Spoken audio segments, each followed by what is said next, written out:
Professor Amarullah Octavian as a Deputy Chairman of National Research and Innovation Agency. The opening remarks will be delivered through video. We would like to request Bapak Profesor Amarullah to officially open the lecture series.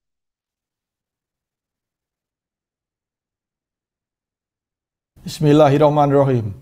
Good morning, respected Professor Cornelis Blok, Dr. Jaco Quist and Janis Leger from TU Delft, Netherlands, officials and researchers in the National Research and Innovation Agency, or BRIN, representatives from other ministries and institutions, and esteemed attendees, both those present offline and online.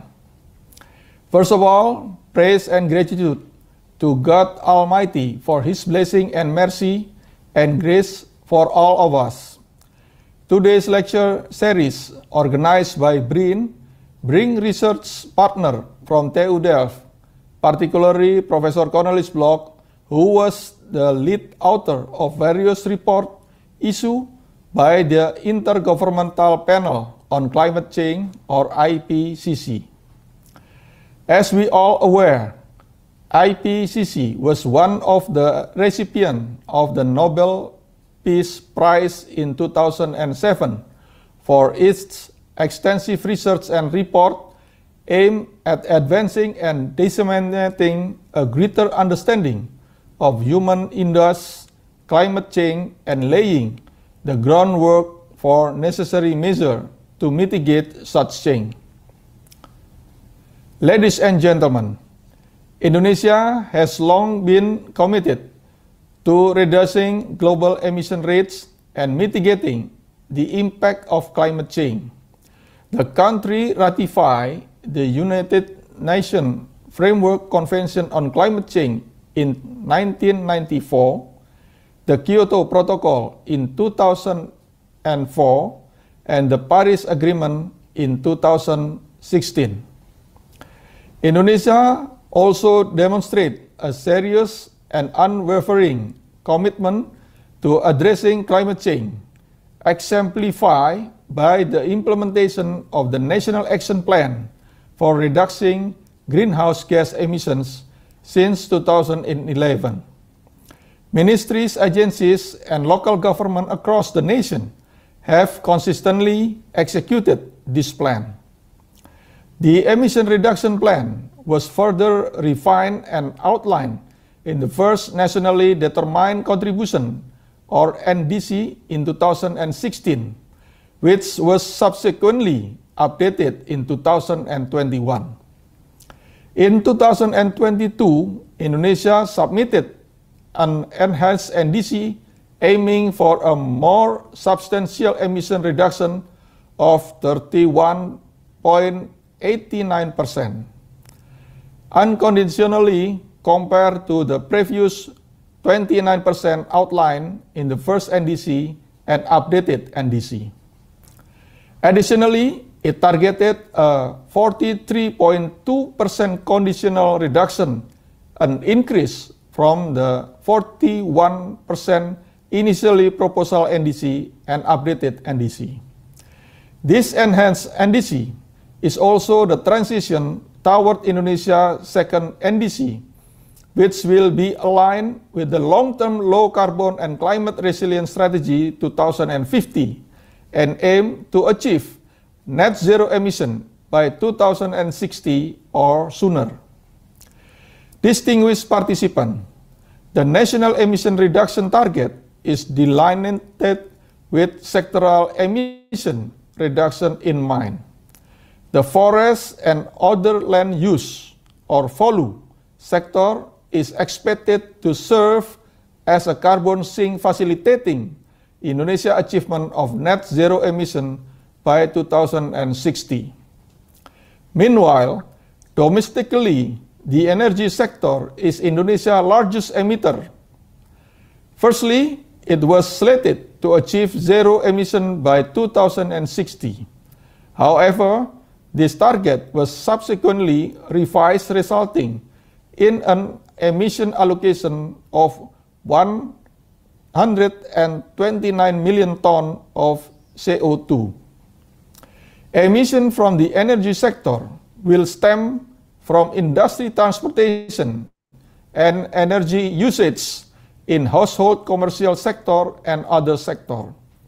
Power generation is anticipated to achieve net zero emission by 2060. Indonesia has prepared a net zero emission 2060 decarbonization roadmap in order to fulfill its Paris Agreement commitment. One of them is by planning deep carbonization during the energy transition period while maintaining economic growth of 5.2% per year or more. The net zero emission 2060 roadmap will be the NDC extension where greenhouse gas emission mitigation after 2030 will be deep decarbonized.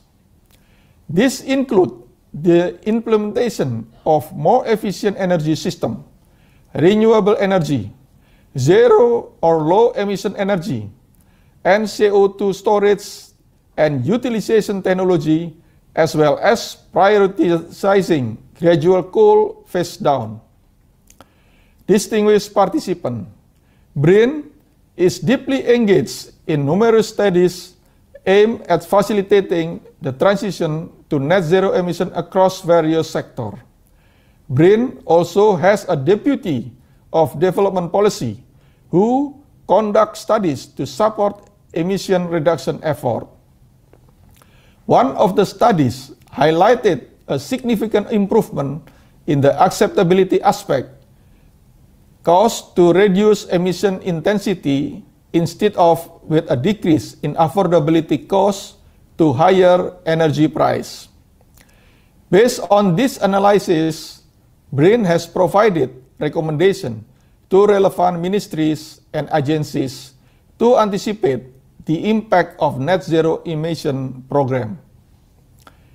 Today's lecture series will open new perspective into enhancing policy strategies and research direction concerning net zero emission. In the near future, we appreciate for TU Delft to also engage in future collaboration with BRIN to tackle climate change impact. Such collaboration could encompass research partnership exchange of postdoctoral researcher between TU Delft and BRIN or student at TU Delft. Ladies and gentlemen, finally, we express our sincere gratitude and most profound appreciation through Professor Cornelis Blok and Dr. Jaco Quist for generously sharing their knowledge and experiences. Finally, in the name of God Almighty, I officially declare the commencement of this morning lecture series. Thank you for your attention. Good morning.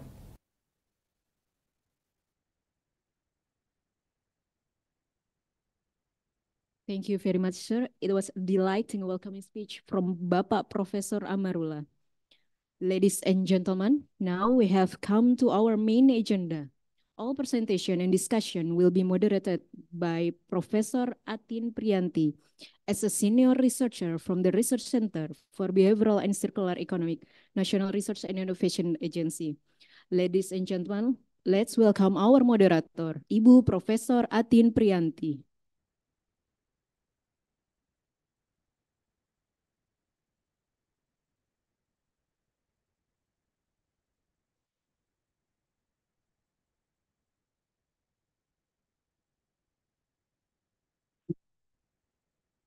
Bismillahirrahmanirrahim. Thank you, Ibu Rika.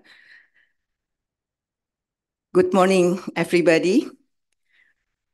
Excellency of Professor Amarullah Octaviani, Deputy Chairman of BRIN, Dr. Agus Eko Nugroho, the Chairman of the Research Organization, Governance, Economy, and Community Welfare, our beloved Ibu Dr. Umi Yaumidin, the head of the Research Center of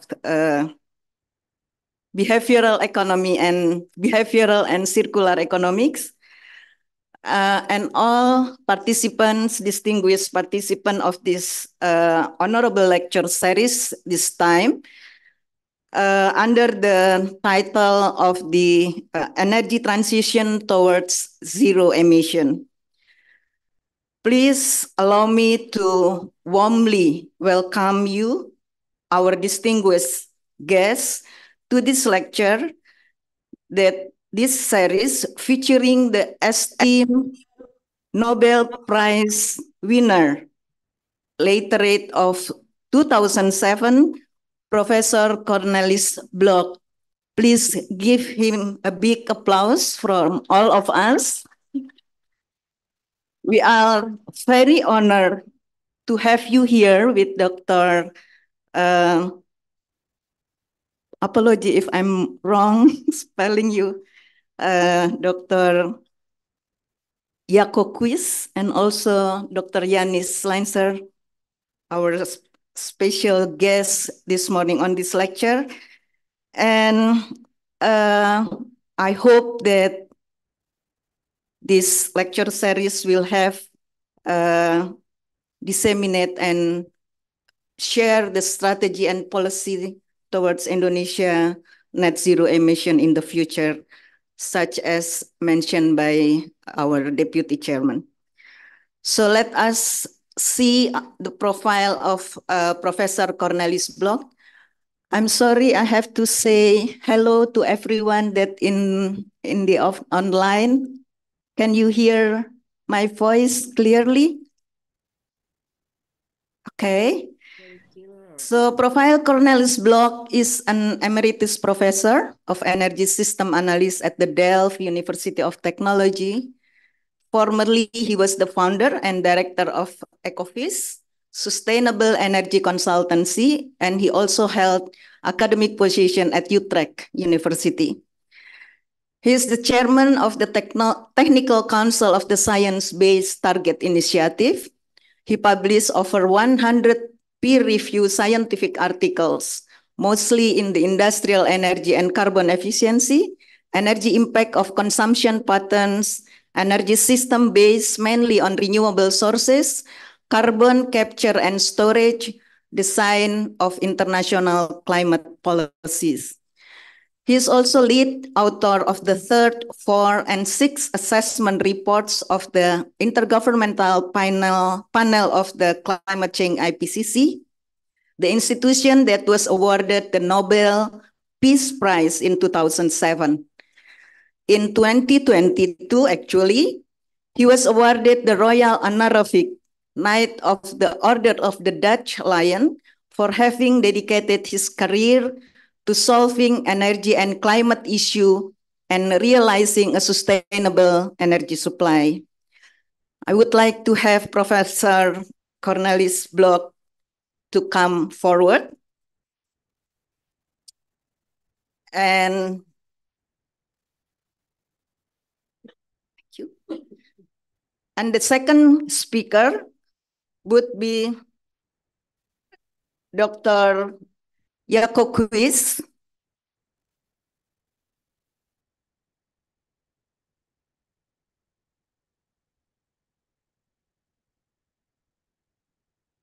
He is an assistant professor in sustainable innovation and transition at the Technology, Policy and Management Faculty, Delft University of Technology. Under the research and teaching mostly on the sustainable innovation and transition with a focus on participatory visioning, backcasting, and transition management. His domain of interest would be in renewable energy and climate action, circular economy, which is aligned with our center of the research, Prof. Dr. Quis, and also sustainable consumption and production. Co-leading TPM Delft Circularity Lab and the TU-wide Circularity Network. President of the European Roundtable for Sustainable Consumption and Production Society.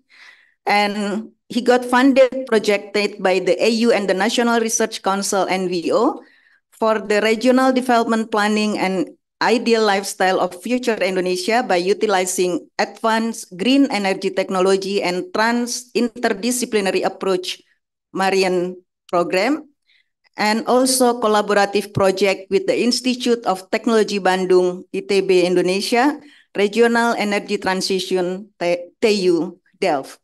I would like to come forward, Dr. Jaco Quiz. And first of all, we have a very honorable speaker at this lecture series. This time, your stage and also the screen will deliver to you, Professor Cornelis, in 30 minutes. Your time is yours then. Yeah, thank you.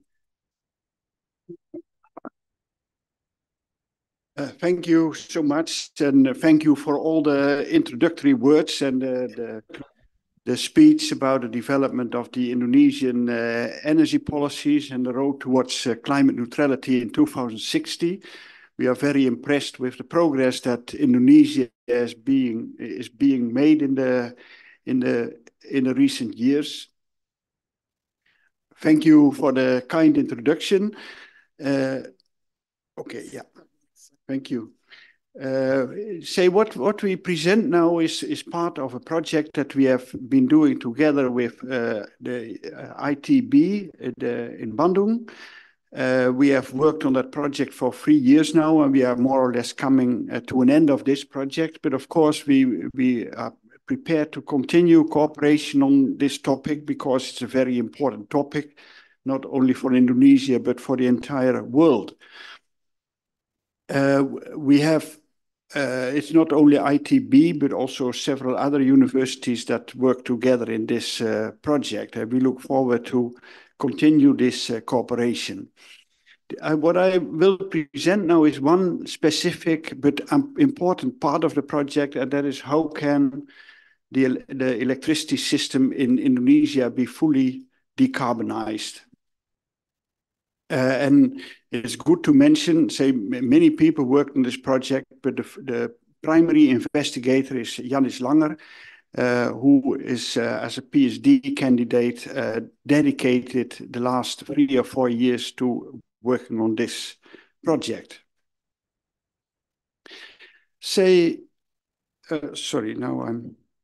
What is actually very well known is that Indonesia is very rich in energy resources, and in many energy resources, but especially also in renewable energy resources. There is a lot of potential for solar PV, for wind energy, for hydropower, for bioenergy, for geothermal energy, partly already used, and various ocean energy sources. But the big question is, of course, what role could these resources play in the Indonesian energy transition?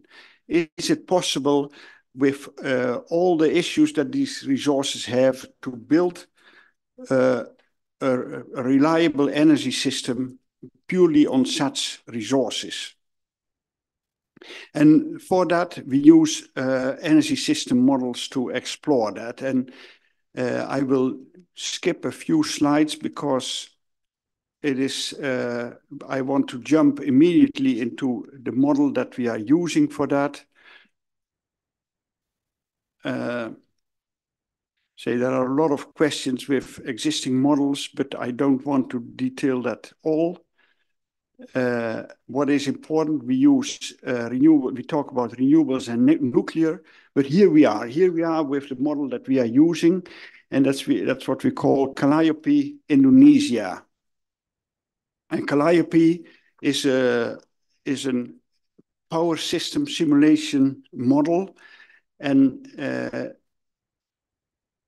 I will say a little bit more about that later. But of course, it's important to take into account all the important elements of the system, and that is the generation of electricity, the storage by the various sources, the storage of electricity in batteries or pumped hydro, and transmission, of course, the whole transmission system transporting power from one area to another. That's an important element. The second is how are these resources spread over the country? The third is what are the costs of the various resources, because that's important for the optimization. If you want to find the cheapest system, then it's important to know how much the various resources are costing, and we did a detailed analysis. Of course, there is a lot of uncertainty, especially if you move on to 2040 or 2050. But that's why we took into account a variety of costs. So we did quite some sensitivity analysis. And last but not least, there is the grid. How does the grid look like, and how can energy be transported from one province to the other? Say the level of detail that we used is the provincial level. So every province is represented by one node in the model, as it's called. And the underlying distribution grid in each province is not modeled explicitly, but especially the transmission between the provinces.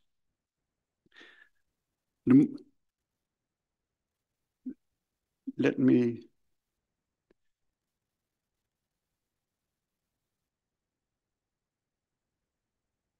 So one of the big things is, of course, what are the potentials for renewable energy?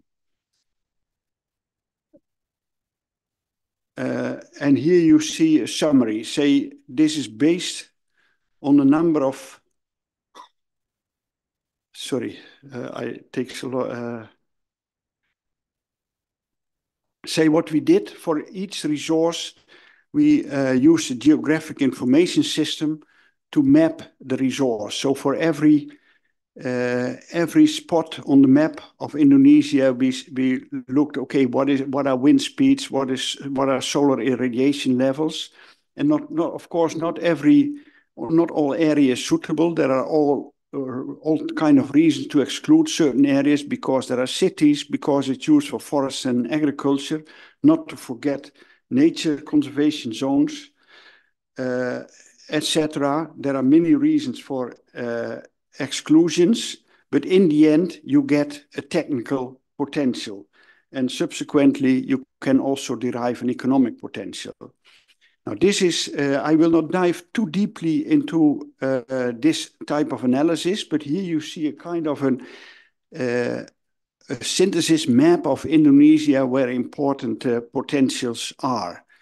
Say, there is potential for solar PV virtually everywhere on all the islands. There are important offshore wind potentials. Mostly, say the best potentials are in the very east of the country, but also in other areas there are potentials. You see that in purple on this map. There is onshore wind potential. Overall, the wind energy, the wind resource is relatively modest in Indonesia. But it's also good to mention here OTEC, ocean thermal energy conversion, which makes use of the temperature difference between the deep seawater and the surface seawater. That also it's a relatively young technology, but it has serious potential in Indonesia. If we count all these potentials together, we get to a tremendous amount of electricity. Say the total is about 20,000 terawatt-hour per year, which is, depending on the projection that you use, much more than the demand in 2050. There is some complementarity between the various sources. In some regions, one source is strong, in other regions, other sources are strong. But there is one important thing, and that is there is limited potential on or near Java. Say where the majority of energy use is on Java, the potentials for Java are limited. So they are more there in the other provinces than the Java provinces. We of course, there are, apart from these four sources that we already mentioned, there are other sources that we include in our modeling. That's bioenergy, geothermal energy, and nuclear energy. And here we use potentials from official Indonesian sources. And these are typically also the type of power plants that can be dispatched. Say, wind energy and solar energy, you need to use as it comes. But for bioenergy, geothermal and nuclear, you can arrange it. So for the others, as already said, we mapped resource potentials ourselves. And we used generation based on hourly profiles. And that's an important element. The whole modeling is done on a short time step. So we simulated the entire system over the year and every time step. And first we did 1 hour, but it turned out that the 3-hour time step was just as good. So we, every 3 hours, every time step, we modeled the entire system. So all the production was modeled, dispatch of the generators, and all the transmission from one node to the other. So the whole system was modeled in time steps of every 3 hours. So, and here you see some examples of these profiles. An important element is the last element, as I already said, and that's the transmission network. And we used 2 different topologies. Say, the first one is the existing topology with no connection between the various islands of Indonesia, but interconnections inside each of the islands. And these are then AC transmission lines. We, as an alternative, we also took another model into account, and that's where we have transmission networks between the various islands. And you see them here in green, and they are considered to be we model them as HVDC lines, so high voltage DC connections. So these were the 2 models that we used, and we did not dream up this topology ourselves, but we took it from a presentation that was first presented at the G20 by ESDM. And you see here the presentation. So we took the power lines that were depicted there and we included them in our model.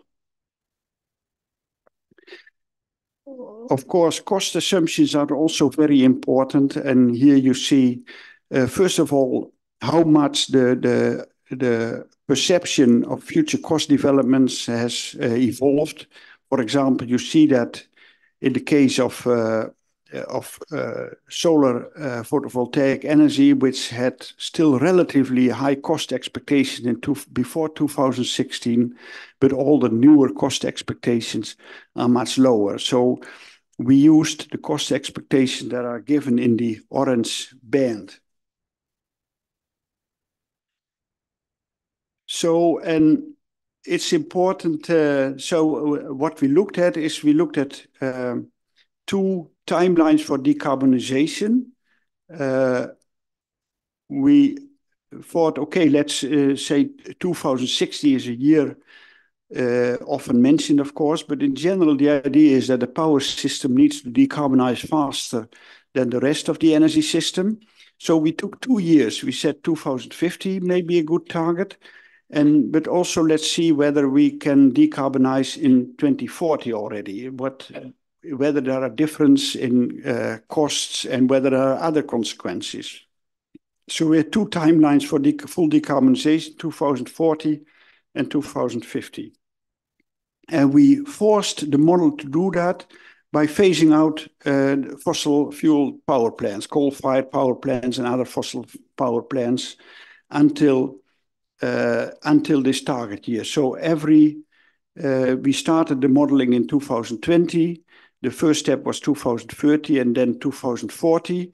And we eliminated the coal-fired power plants linearly until the target year. So that means that, for instance, when 2050 is the target year, we eliminated 1/3 of the power plants until 2030, 1/3 in the following decade, and last 1/3 in the final decade until 2050. We took as a variant into account extreme demand growth. We had different cost projections, so we also took into account scenarios with low solar PV generation. We tested different demand patterns. Our basic demand pattern was the demand pattern from Malaysia, because we couldn't get hold of Indonesian demand patterns. But we carried out a sensitivity analysis to see what the impact of demand patterns was, and various other things. So let me get to the results of our analysis. So what you see here is the result of the many simulations that we've done. And so in each picture, you see the development over time of 2020 until 2050. You see at the left this modeling without island links, and at the right, the modeling with island links. And in this picture, you see what technologies need to be deployed. And in this case, it's in terms of gigawatts. And be aware, this is the lowest cost solution. So later on, we'll show there are many other solutions, but here we show the lowest cost solution. So what you see in general is that the dominant technology, at least in terms of gigawatts, I will show the production in terawatt hours later, but in gigawatts you see that solar PV is very important, and even more so later in time, say especially in 2040 and especially in 2050, solar PV becomes dominant. It's clear that also many other resources play a role, and I will come back to that later. Say it's certainly not that solar PV is the only resource. What you also see is that belonging to the lowest cost solution is not only land-based solar, but also floating solar. Say especially for Java, there is an issue, how do you get so much electricity to Java? And one is, of course, to have PV on other islands and transport the energy to Java, but it can be a cheaper solution to have floating PV near Java. So it turns out that it's a mix of both. Say the other thing is, of course, what do you do with storage? And that you see that in the bottom picture.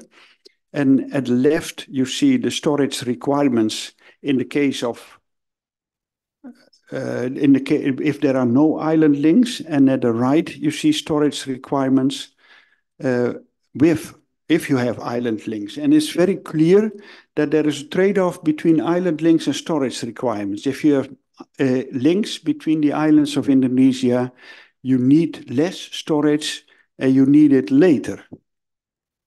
So that's a very clear conclusion from our work. So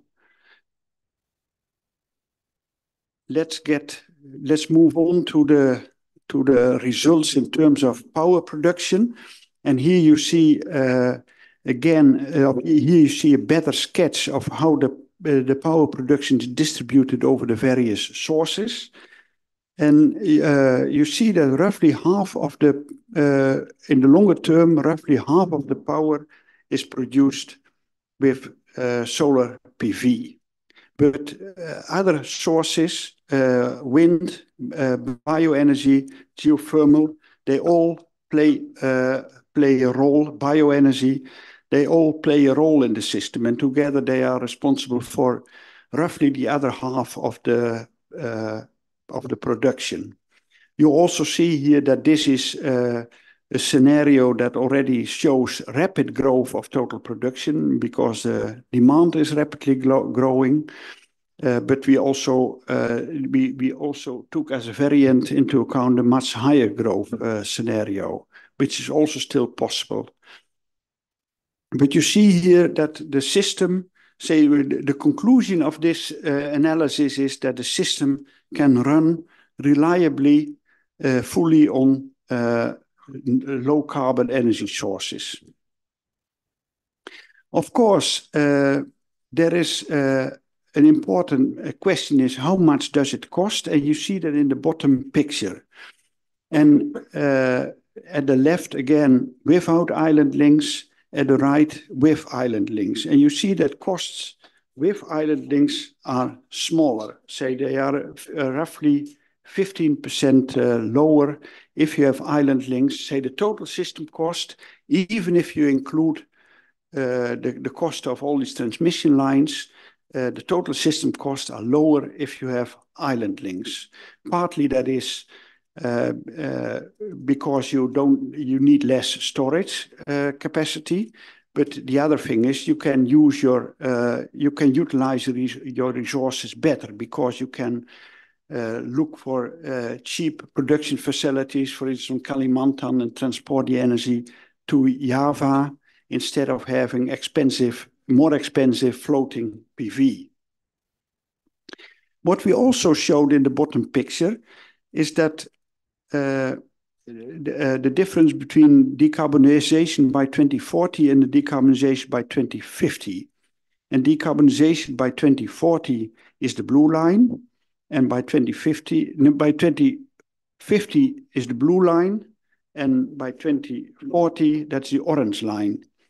And you see that if there are no island links, then rapid decarbonization is more expensive, but that cost penalty disappears if there are island links. So if island links could already be built before 2040, it would be relatively cheap to build the full system, or to have the full system decarbonized already in 2040. And that's, of course, an important conclusion, and that's also a challenge because building inter-island links takes time, typically 10 to 15 years. So that means you need to start tomorrow if you want to realize this. So the conclusion is, yes, probably it's possible to already decarbonize the entire power system by 2040, but you cannot wait. So let me summarize conclusions. Say one thing I didn't yet discuss is that you see that in 2030 there is still quite some coal-based generation, and that has to do with that there is a lot of overcapacity. That also is part of the reason for the higher cost in the initial year. There is some overcapacity, and that still that leads to a limited reduction, a limited phase down of coal until 2030. The system is diversified. We also see other scenarios that are relying much more on solar PV, but often that is also because they don't include some of the other sources. But if you include all the other sources, and I think that's what we should do, you have quite a diversified system. Say there is no one source that's doing everything. You need the combination works best. And a very clear outcome is that island links lead to lower costs. And that's actually a very robust conclusion. That brings me to the next slide. As said, we discussed many different scenarios, and I will certainly not discuss them all in detail here. We had all these variants, excluding certain options, different assumptions on cost, but we found a number of clear conclusions. What we find across all the scenarios that solar PV and battery storage, they are major technologies and they always play a role. whatever scenario you have, this combination is important, but also that biomass, large hydro, and geothermal are important baseload power systems. What we also found is that diversity is beneficial. For example, we also examined the impact of extreme years, and we found, for example, that there are some that there is a relation. If there's sometimes there is years are rainy, and then you have a lot of hydropower because there is a lot of rain, and other years are more sunny, and then you have a lot of more you have more PV, so it balances each other to some extent. And stressing again, island links are cost effective, even if we apply maximum cost. So there's quite some uncertainty about the cost of overseas transmission, because that it's still very rare to build subsea cables with such capacities. So we also did a sensitivity analysis if they are much more expensive than we expect in the baseline, but still island links are very beneficial. So the question is, of course, what are these island links that we need? And here you see them. Say what we didn't we didn't leave the choice of the links to the model. So these were the links that were imposed on the model, but the capacity of the links was chosen by the model to find the lowest cost solution. And in the baseline scenario that we use, these are the links. And it's very clear the big links are between Kalimantan and Java. So that's where, so if anything, that should be the priority to realize such links, especially the link between West Kalimantan and West Java. It's very important, but the others are very important. And these are huge capacities. Say the biggest one, 16 gigawatt, and the other 5 to 6 gigawatt. So let me jump to conclusions. This is the sensitivity analysis on high cost, but let me present the final results. So first of all, we found renewable resources are enough to fully decarbonize Indonesia's power system.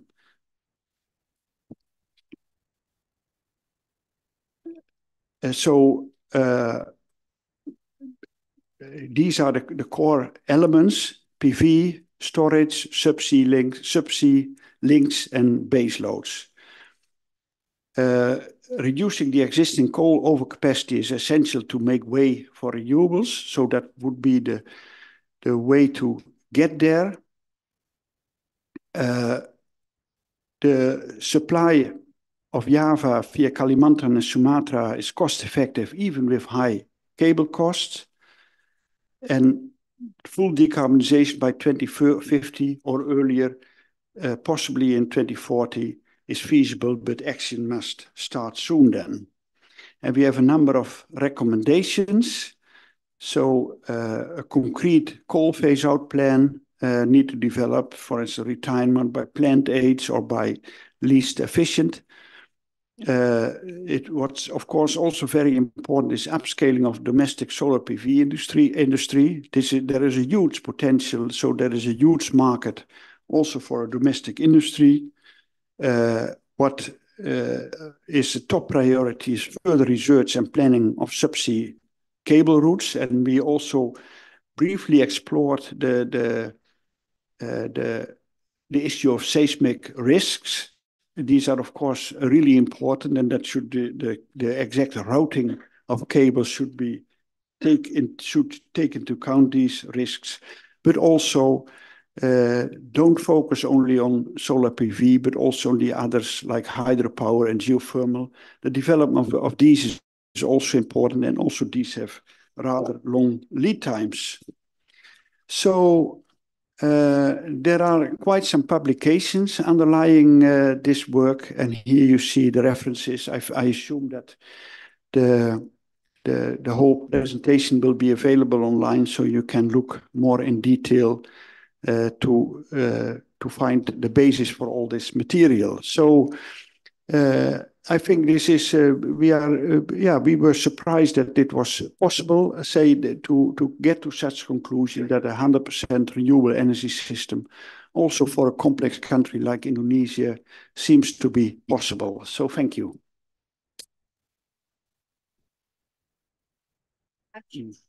Thank you very much, Professor Cornelis Blok. I think this is a very great findings of your research, and I think it's kind of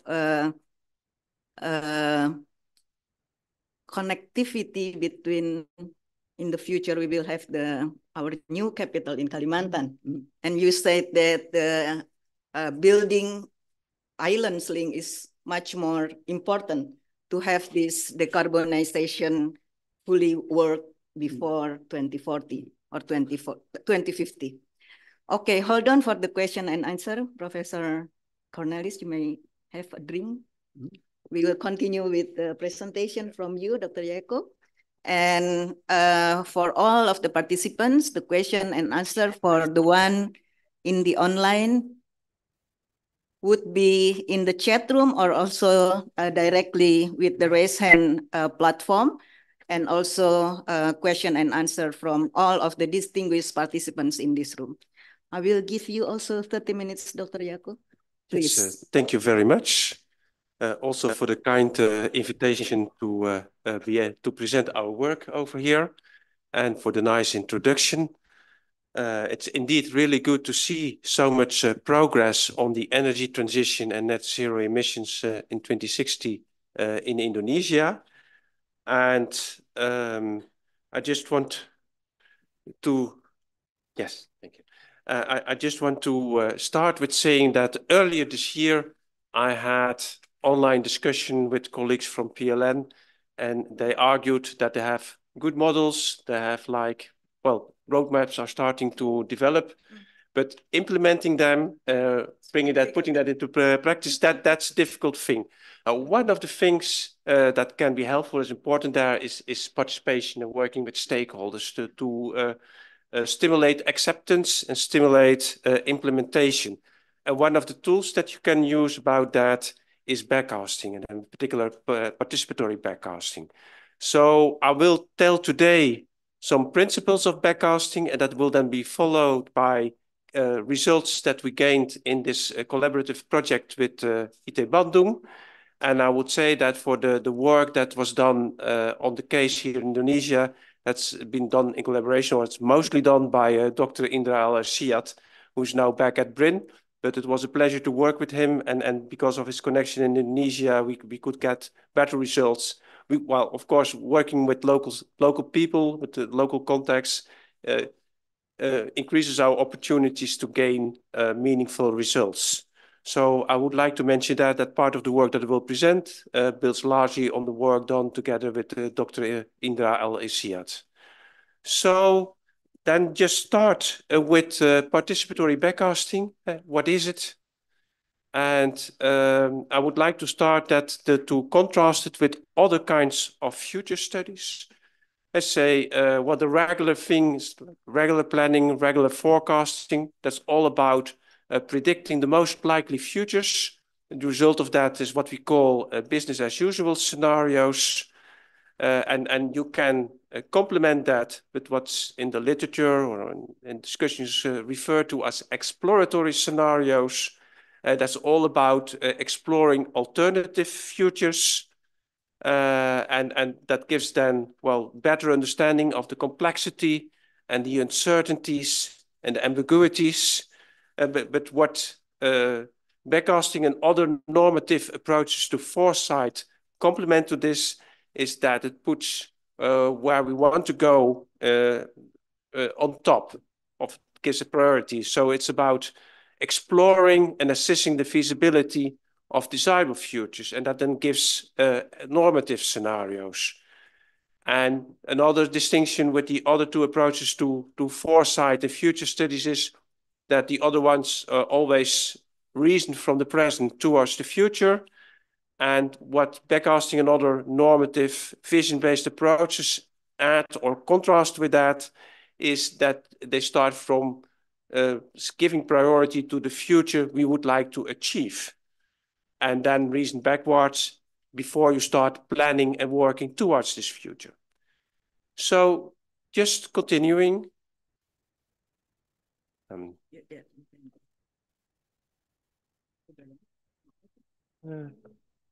Just look. Yes, probably next. I think I would like to have the next slide. Yes. And I would just very shortly refer to some of the founders of this kind of work. And I'm here showing Emery Lovins and John Robinson. And they started with this work just before in the second half of the 1970s. That's a long time ago. Their work is still relevant in terms of approaches. But I would also like to mention it illustrates that transitions take a long time. So they started in 1970 or 1975 with this kind of work.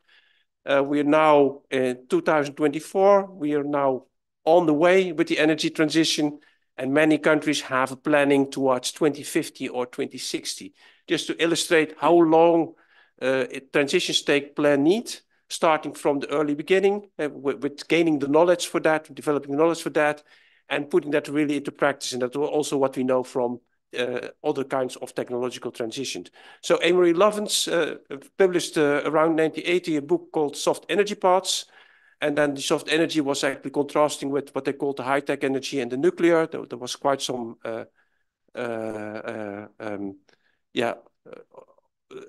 resistance against that. And so he set out to develop or to seek the feasibility of renewable energy. And he showed in his book that that was possible, given the resources at the very first time. John Robinson continued from that, and he developed some methodology, and I'm just showing that. I do not want to say too much on that, because I would like to get to the core of this. And so I just then define backcasting as creating the desirable, sustainable future first, before looking back from that future, how it could have been achieved, and planning towards that future. That's particularly useful for research, policy, and planning when it comes to highly complex and persistent problems, when it includes based on dominant trends, in case that market-based solutions do not work sufficiently, while there is a need for a major change. And if there is sufficient time, if the time horizon is long enough and allows for some strong developing and implementing strong alternatives. Most sustainability challenges meet all these criteria. And the only point that is a point of concern is, do we still have sufficient time to achieve all this?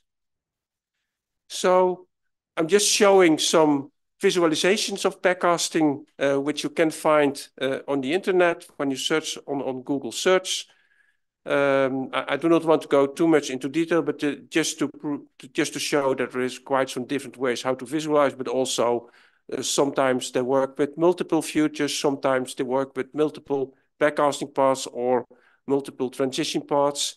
And the figure I used most myself is the bottom left one. So, of course, some visualization is not enough. You also need like a methodology. So I developed a methodological framework which consists of 5 steps, 4 categories of methods, and 3 kinds of demands, criteria. And the steps are about, well, you need problem orientation, problem analysis, you need to develop a vision, then you need to reason backwards how you could have come there, then you need to assess that further, to check its feasibility and elaborate it further as an input to further embedding and implementation. Of course, it is important that participation does not rely only on the 5th step, but also it should take place throughout the entire process. You need then, in such interdisciplinary framework, you need different kinds of methods, analytical ones, design ones, a participatory one, organizational ones, and communication ones. And when it comes to criteria, you have normative criteria that relate to the future state. You have process criteria that relate to the participation, and you have knowledge criteria that relate to the kind of knowledge that you develop, because you are developing transdisciplinary knowledge and not disciplinary knowledge, which is quite different in nature and how it is valued. So putting these steps in the figure, it starts with the problem orientation just shown here as SPO, then make division, second, the backcasting, the third, the pathways and agenda development as fourth, and then the embedding and implementation as the fifth step. Stakeholder participation can be very useful. It can give commitment. It brings in their knowledge. It can increase the acceptance. It can increase the reflexivity of the solutions that develop. And then say what is important to stakeholders, that they can be from business, they can be from research and education, they can be from the government, but we should not forget that civil society can also be relevant stakeholders for the things we would like to achieve. Then I would like to point to what is called the ladder of citizen participation. That participation, well, is a broad term, but it covers different levels of participation. So some ways give more power to those involved, and some emphasize just that they have been consulted or that they have been involved, but that not so much done is that. And giving sufficient influence, but still keeping your vision and your goals, that's quite a challenge and gives some tensions. So what is then the power of the advantage of this kind of visioning is that when you want to change the system, you should start with changing the paradigms of the people and the visions they carry and reproduce themselves. And I'm just quoting here from a book by John Grin and Armin Grunwald, and that still applies, and that also applies for the Sustainable Development Goals as actually a set of visions towards the future that we want to move towards. So then, just in a nutshell, what is backcasting for me? It's by making visions with stakeholders, and by making these visions, the stakeholders learn from making the visions, but they also learn from each other. And these learning from each other is important to create shared visions, so that you not only get content results of the work that you do, making the visions and the assessments, but also that you get process results. So commitment, support, willingness to act, willingness to adopt, to move it forward. And that's what you need to make an impact.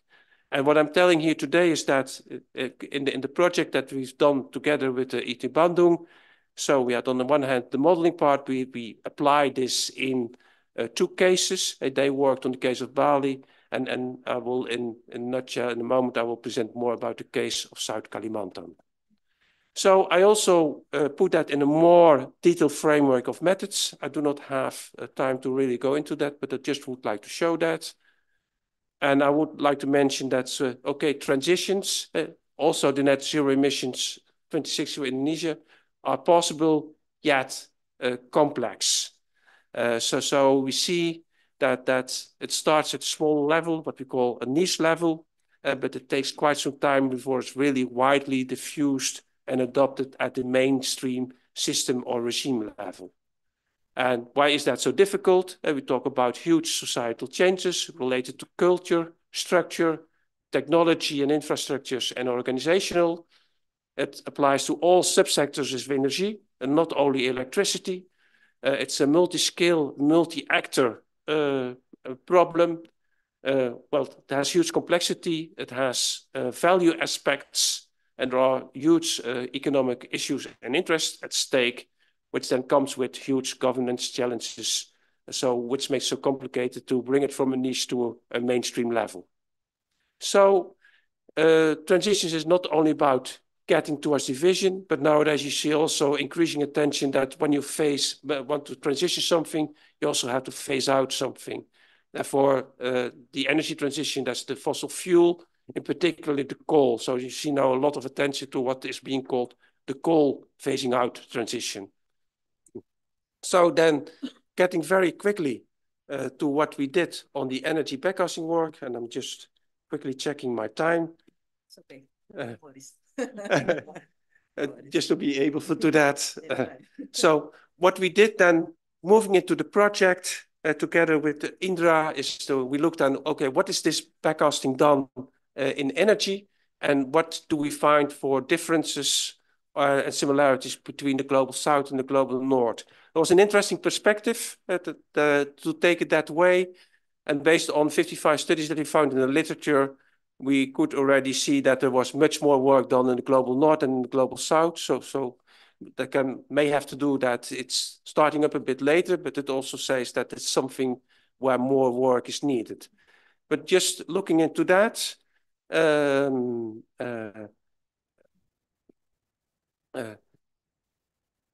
I would like to say that these studies show that there is a wide variety of technologies being included in that. So it's always like multi-source, multi-solution studies. I also would like to mention that many of the studies, especially with the older one, also still included some fossil fuels, also nuclear. And the fossil fuels are often there because many of the studies do not didn't talk yet about full decarbonization, but also about 80% emission reduction. And that was quite sophisticated already 10 years ago. Now we are getting gradually more ambitious in that. And so we found some more differences between global north and global south studies. This shows that more in a visual way, what are the main focus. But of course, we limit ourselves to the low carbon. Well, mostly work towards 2050. That's not too long anymore. Let's say, so from when I started with this kind of work, we're already halfway in time.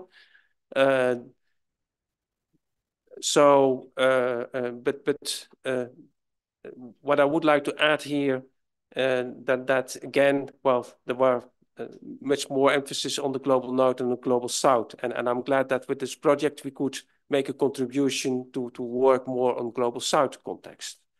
So just going on, what is interesting is just to mention what are the kind of methods that were then used within this participatory backcasting or the backcasting frameworks.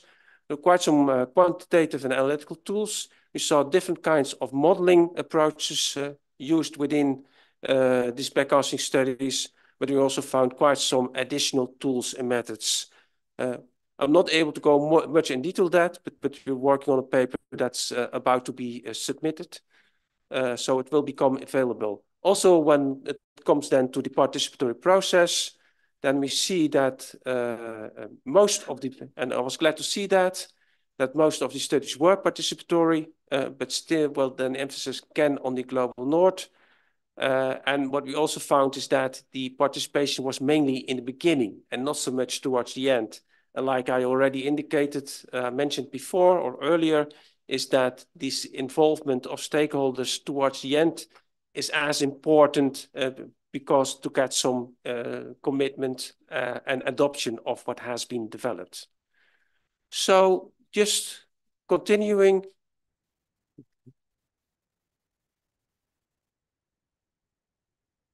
Yes, to the case study that we did.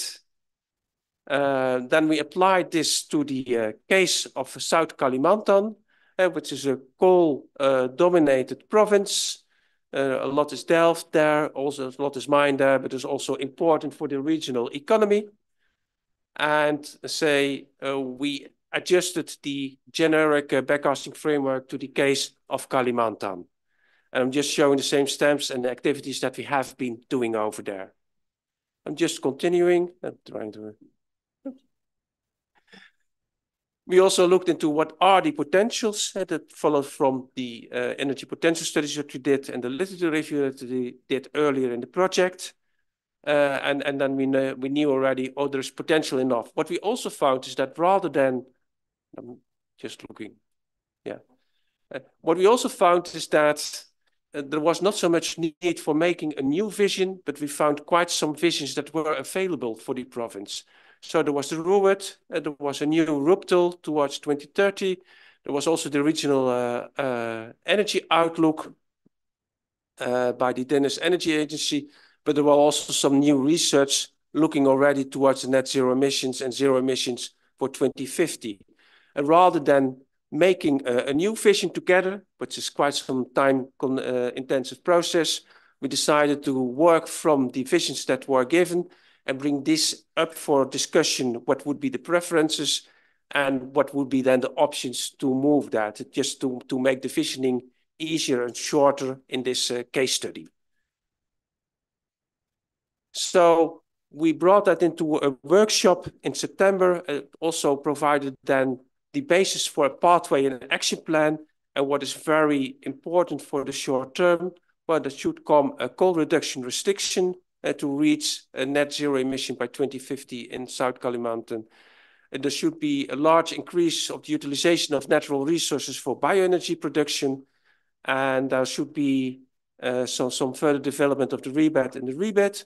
And there should be an inventory and mapping of further inventory and mapping of renewable energy potential, just to update and validate the figures that are, or to refine them further. It's also important to work on the flexibility of the electricity grid, so that it better accommodates a large-scale VRE, and there should be much changes in the residential sector. And that are then cultural changes, and that's all about increasing the energy conservation awareness, but also to develop energy communities. And here we say that behavioral change and societal change is also very important towards large-scale transitions as the net zero emission 2060. And there's also similar changes in the industrial and commercial sectors. Just moving forward, we detailed that in actions for the short and the medium and the long term, but I think I'll better leave that here for now. And I'll try to get to the next slide. Not sure what I'm doing wrong here. Next slide, I do. Yeah. Okay. Oh, now we did it both. Now we have to get back one. Oh, sorry, this is now. So backwards is going easier than forward. Sorry for that. I just want to say, this is just shows. Yeah, it must be that way. It must be because of that. So we had this focus group in South Kalimantan in September 2023.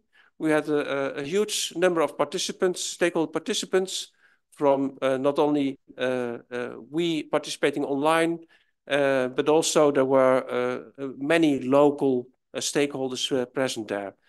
And that gave a lot of support for the results, especially for the net zero 2050 scenario. And it gave us a lot of input for the backcasting analysis and for building this action plan that I just have shown. We also put that in 2 reports, one in Bahasa that has already been shared with the local regional government. And we are working on finalizing the English language report.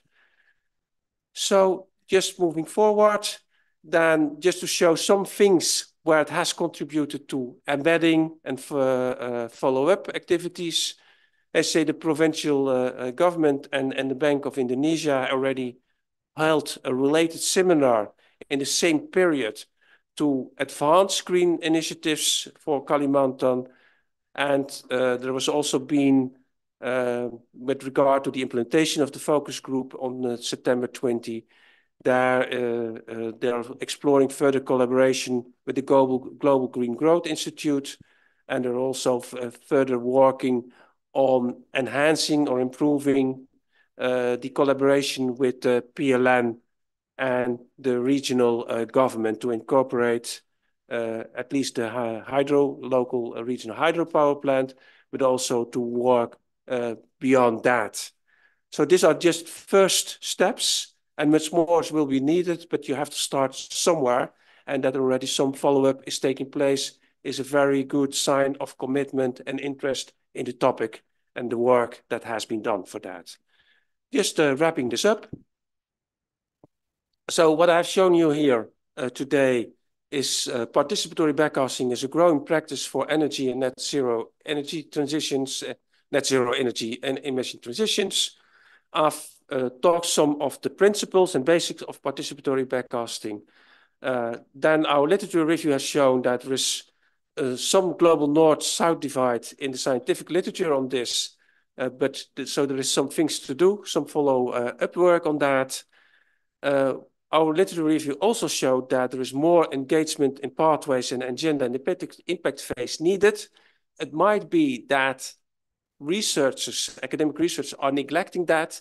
When you look to practice, more might be happening than they write about, and that is not systematically evaluated.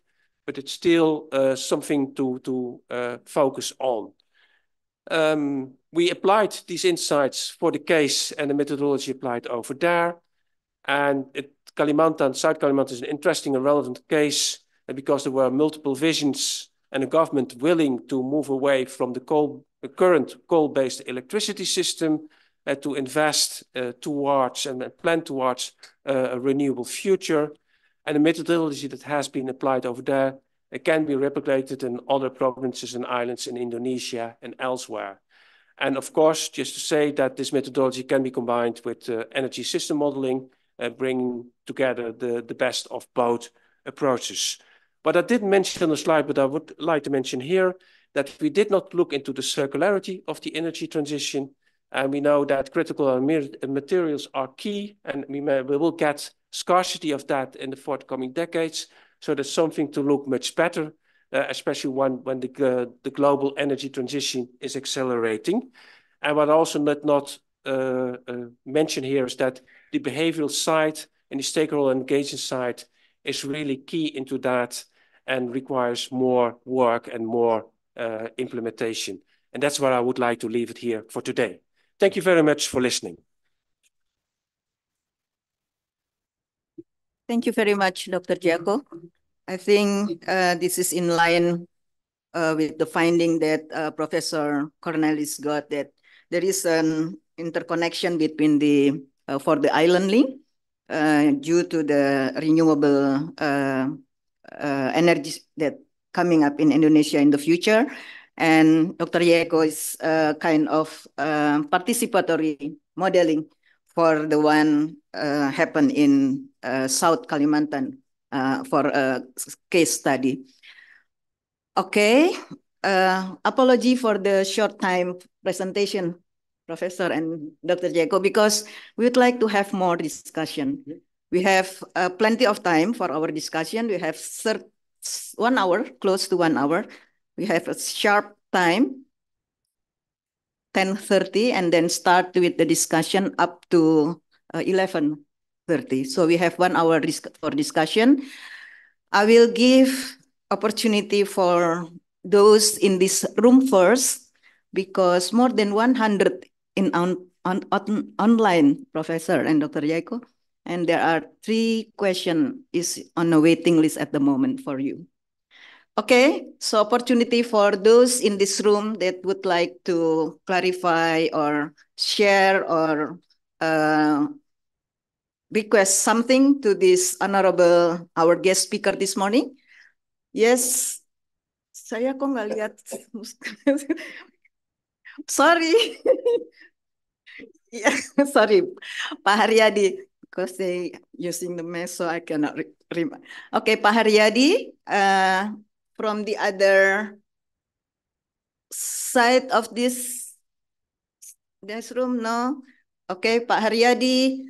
Oh, so all from the left side. Okay, Pak Haryadi, Pak Agus, and Pak Didit. Ibu Kartini, where is the Ibu Kartini? Dr. Jaco, you remind me with the movie of the Back of the Future. So this is kind of the backcasting that you have. You go with the modeling from the back to see the future and then go back to the back. Yes. So is that kind of, that's easy to understand with the movie from your presentation. Sorry for that. No. Okay, Pak Haryadi, please. Thank you, Prof. Introduce your name and the research center. And also, I'm sorry to say the one from Pak Indra nggak ngasih tahu. There's some colleagues from ITB, from the Sekolah Business and Management. I think this is your partner. So I'm sorry not to announce you before from those online from ITB. Yes, Pak Purnomo.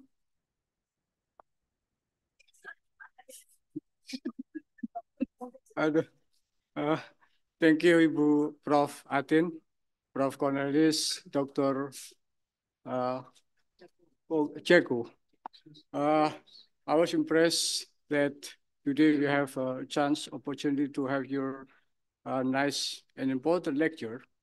One important finding from your slide, Prof. Cornelis, is about that renewable power sources is important to decarbonize our national power system.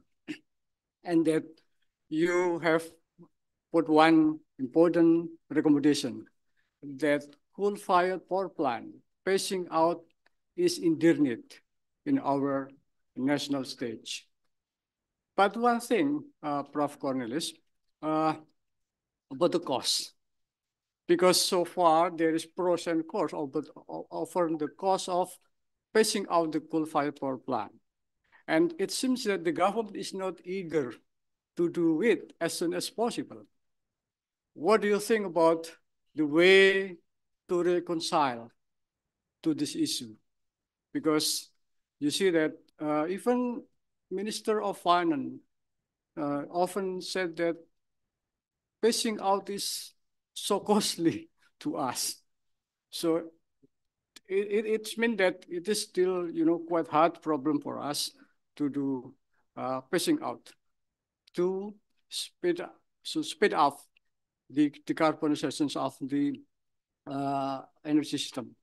The second one is about the nuclear power plant, because you mentioned that both renewable power plant and baseload generation is also important to support the process of decarbonization of our national system. But you didn't touch a little bit on the issue of nuclear, because yes, we do agree that nuclear is costly, and it is, having, strict social opposition. But I do believe that, let's say in the 20 to 30 years, if we do be serious about the energy transition, nuclear must be considered.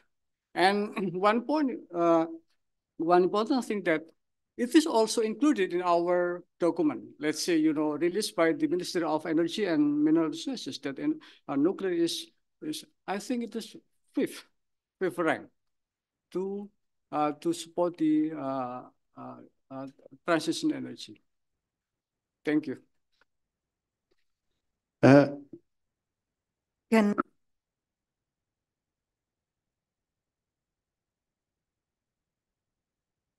Pak Agus?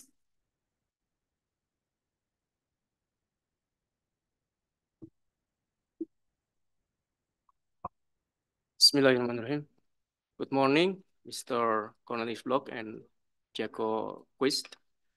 The first question is about the alternative of energy. So I'm interested about the OTEC. What is OTEC? OTEC, Ocean Thermal Energy and Conversion, and about the pumped hydro storage, or as known as pumped hydroelectric energy storage. About the two alternatives, we have the huge potential of ocean in Indonesia. And the second one, we have many volcanoes in Indonesia. About two alternatives in this your presentation, I'm interested about the cost, which is the lower regional cost, which is better about two alternatives in Indonesia, especially. And the second question is toward to Mr. Jaco Twist. It's about the backcasting method, and we need the high fission to realize this method, and you prefer this is the better based on the literature review maybe. And the problem, or the big problem in our country about political situation in Indonesia. There is always change in the political. So it is so difficult to us to realize the backcasting method because of the vision is really changed. Maybe 5 years, 5 years, yeah, always 5 years. The vision will be changed because the change of the leadership in Asia. And what do you think about the backcasting method? Is suitable for Indonesia or not? Maybe the two question is enough for me. Thank you very much. I'm sorry, I'm Agus Hadiarto. Thank you. From the Research Center of Behavior and Circular Economic. Thank you, Pak Agus. Next, Pak Didit, please.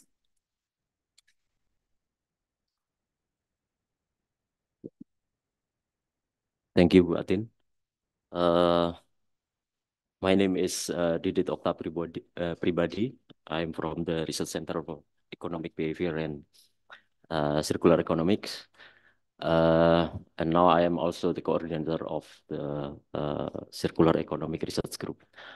First of all, I really appreciate your lectures. Thank you for the very nice lectures. So for the first question, I would like to deliver my question to Professor Cornelis. I saw your presentation about the geospatial modeling. It's very nice. But I want to ask you something about if you know that in Indonesia there are very big disparity between Java and non-Java and between Western and Eastern Indonesian region. So I just curious about the demand for energies is also very different between Java and non-Java and also Western and Eastern Indonesia. So how to deal with this kind of demand? Because it's very different. So if we only develop all the energy only for supporting the Java, I think it's very costly. And the second one is related to your model. Did you already consider about our planning, Indonesian government planning to develop IKN, the new capital, the new Indonesian capital? Because one of the goals in building this new capital is to support the development of Eastern Indonesian region. So maybe if the demand can be changed, maybe the cost will be lower. But I don't know. And the third one, you said that the link between island is can reduce the cost. But have you already considered about the disaster potential? Because we have a lot of island, and then there's also we have a ring of fire with a lot of earthquake and something like that. So what do you think about it? And for the Dr. Jeko, I really appreciate also this very nice approach, backcasting method. I also ever try to develop like a foresight planning, so try to backcast things.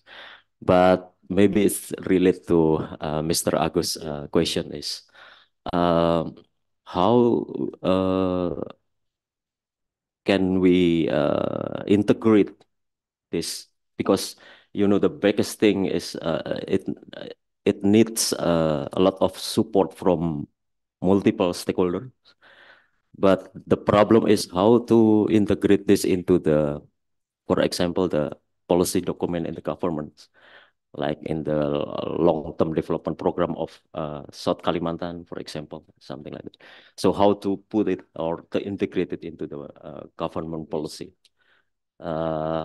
and the government policies, yeah, it's like Mr. Agus said, sometimes it's changed every 5 years. So that's my question, Prof. Atin. Thank you. Yeah, thank you, Pak Didit. So, Professor Cornelis, I give you the time with the 3 questions of them, and also Dr. Jeko, you have also a question and answer. Actually, it's not really question. Please. Yeah, thank you so much. Yeah, that's a lot of questions and very good questions. So thank you for that.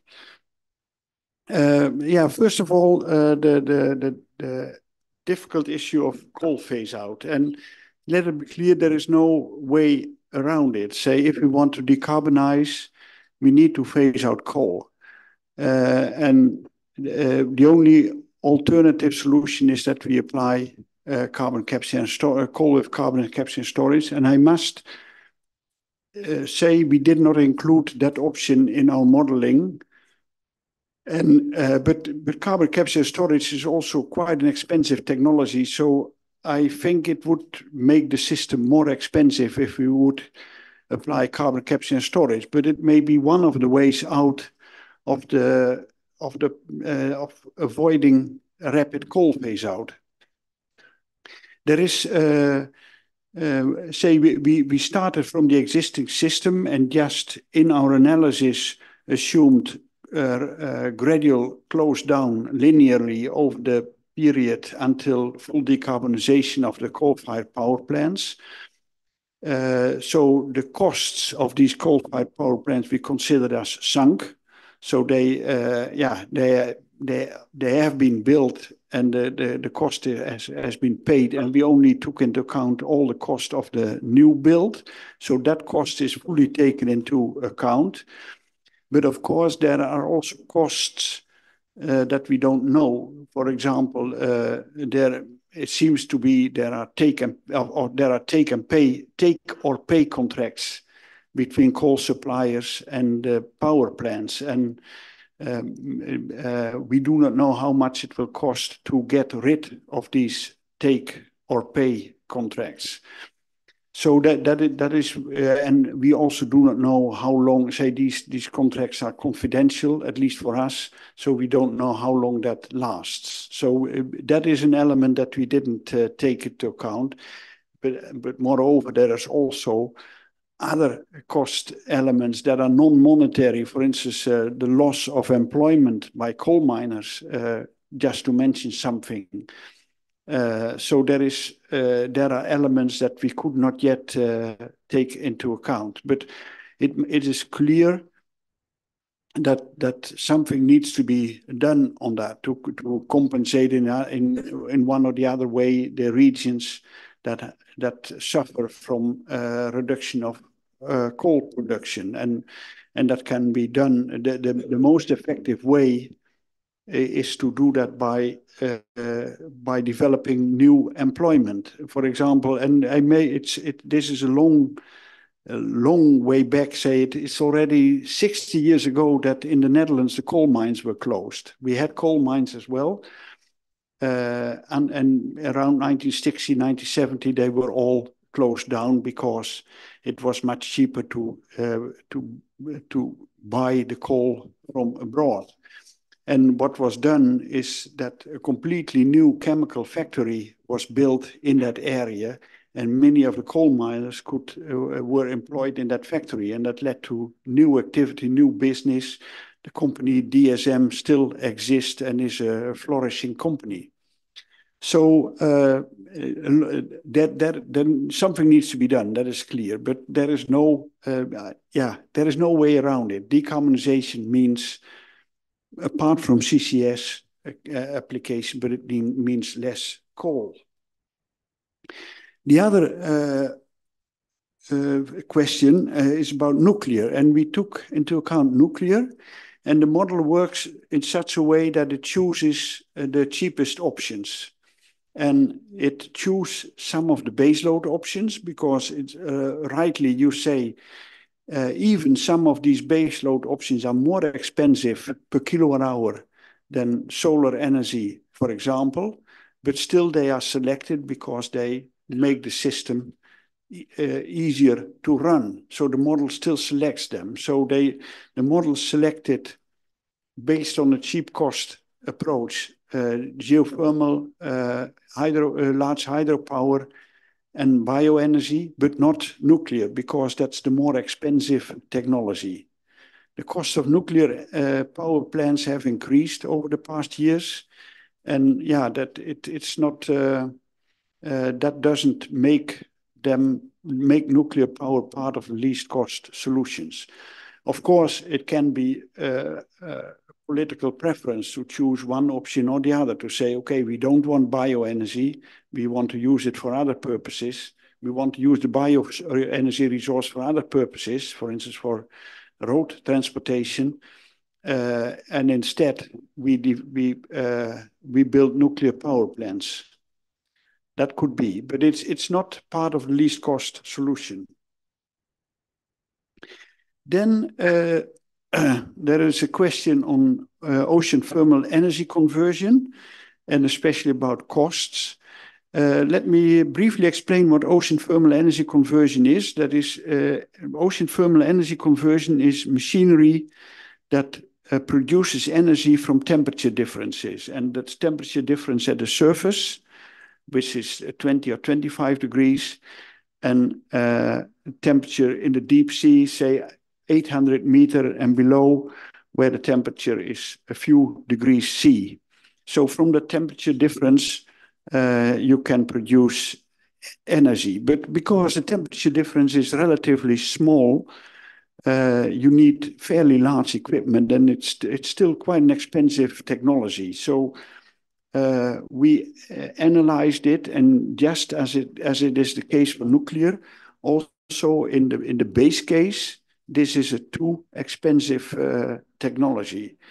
That could change if we would exclude, for instance, floating solar, because then it might, there is a lot of potential of ocean thermal energy conversion around Java, and that make an attractive technology around in that area. But it would make the system more expensive. And yeah, also regarding pumped hydro, that's also a matter of cost. Say we did the analysis, say there are two major storage options, pumped hydro and batteries.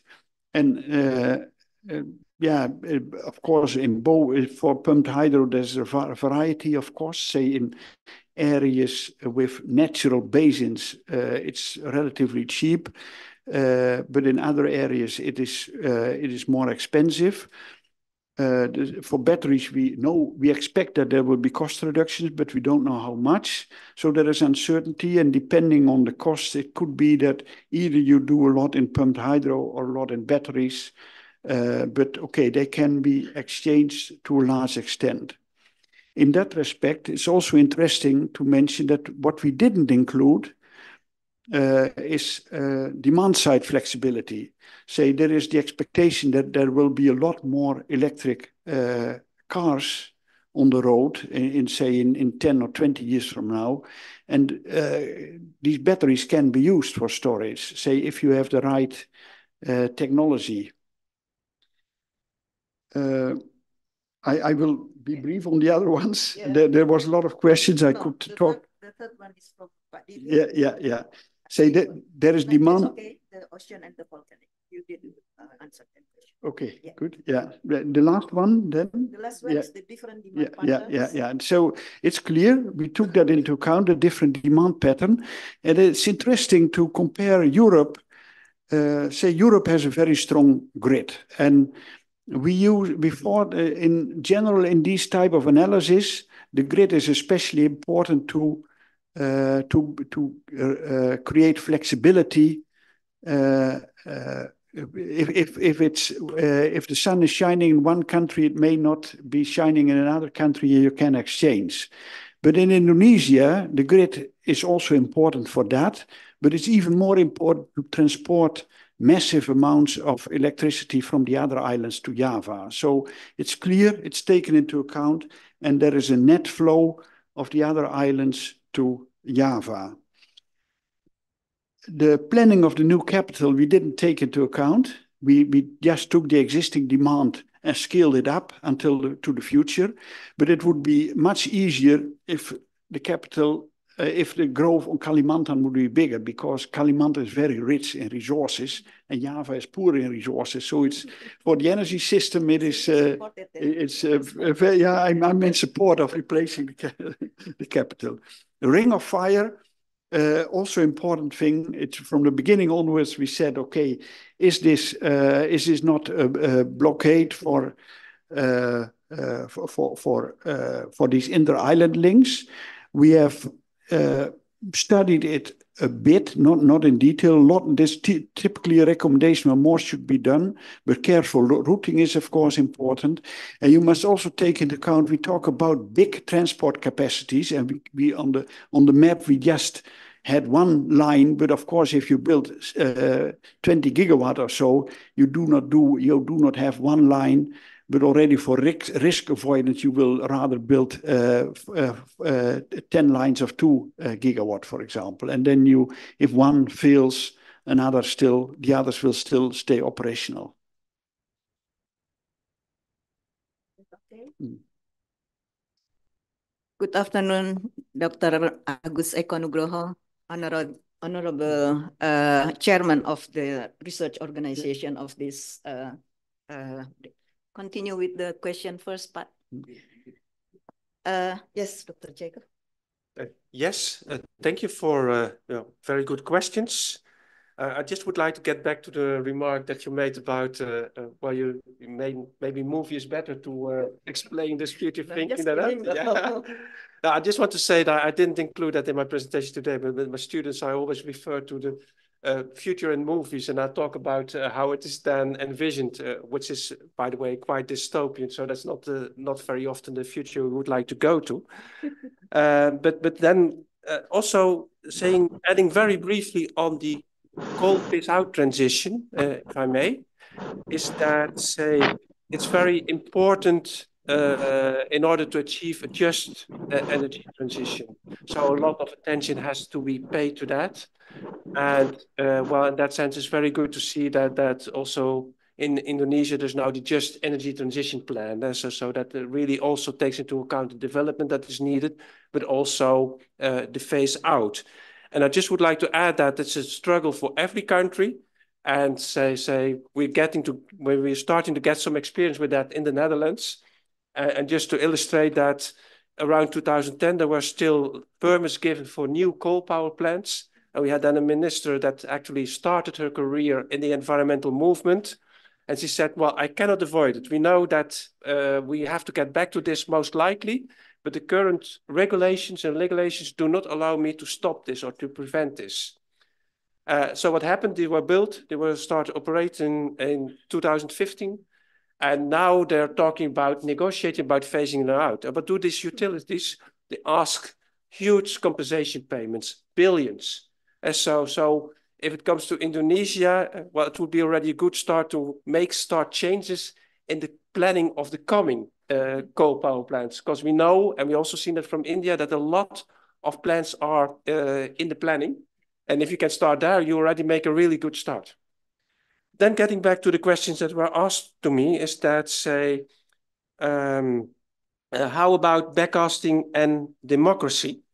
And here I would like to continue what I just said about the regulation, is that, well, on the one hand, the backcasting is a tool to find some commitment and engagement. And because making the vision itself is not always too difficult. So Indonesia has already one. It has the net zero 2060 goals. So you have a vision and a strong vision, but the complication is how to get it done.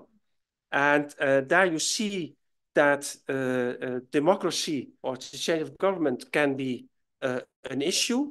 What I usually discuss with my students, always say, yes, sustainable development, it goes as slow or as fast as the people vote for.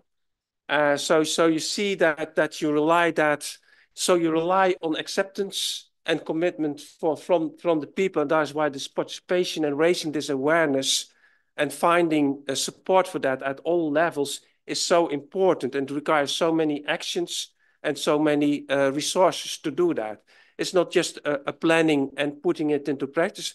No, it's a broad societal transition affecting everywhere in society. So you have to be aware of that and you have to work on that. And that really requires a lot. And we still also see that in the Netherlands. So we now have the energy transition plan. They're putting now that into practice at the regional level. And then you see always with new technologies, when you get into society, people get aware of what it means to them. And that means that it will also bring you new resistance, which you had to resolve. What happens in the Netherlands is then that we have issues with the division of the costs. And there are some issues that say, well, people are more wealthy that can invest in solar panels may come out better than the people that are renting the house and cannot do that because they may be confronted with higher energy costs due to relying on existing systems. And something has to, it's not been solved yet, but it has to be solved. Otherwise, it will reduce the commitment, the support for that. And you will see that back in the elections. So there you see the connection between elections, politics, and what you can achieve. Of course, as researchers, we are here to develop the knowledge, but develop the knowledge for the adoption, for the commitment support part, and etc. is important too. That means that it's always interdisciplinary effort that requires both the new technological options, the modeling and the planning, and say the right social sciences to work on that as well and facilitate that as well. So there, I think that I gave now more or less an answer to both questions together. So I addressed both the democracy and the elections, and as well as to how to integrate. Now, what's maybe important to how to integrate in policy is that, say when you're in the early phase of transition, it's about getting things done, getting examples, learn from that. But when you want to accelerate, when you want to scale it up, you need institutionalization, and that gets embedded in regulations. And the regulations also support that it cannot go away to or affected too much by new governments. Also, now we see a more right-wing government coming in the Netherlands, or the negotiation on that, but they're still bound by the Paris Accord. And here in Indonesia, there is like the Net Zero 2060 decision, which I think cannot be changed so easily. So you must somewhere make a legal basis for the transition as well. And it must be institutionalized. And one of our students also, she looked into the inter-island links, modeled for that. But she did not only make the model, but she also made institutional analysis. So what are the changes at the regulations, but also at the level of contracts that you need to change in order to make that happen? And that's something that should go together with the planning and the implementation. It's not easy. It's easier said than done, but just to point in a certain way that it's relevant and needs to be done too. Yeah. Yeah. Okay. Can we have the question from the outline wrap up, Mas Yopi or Pak Priyono? So actually there are some questions from the audience online, Professor, mostly for you though.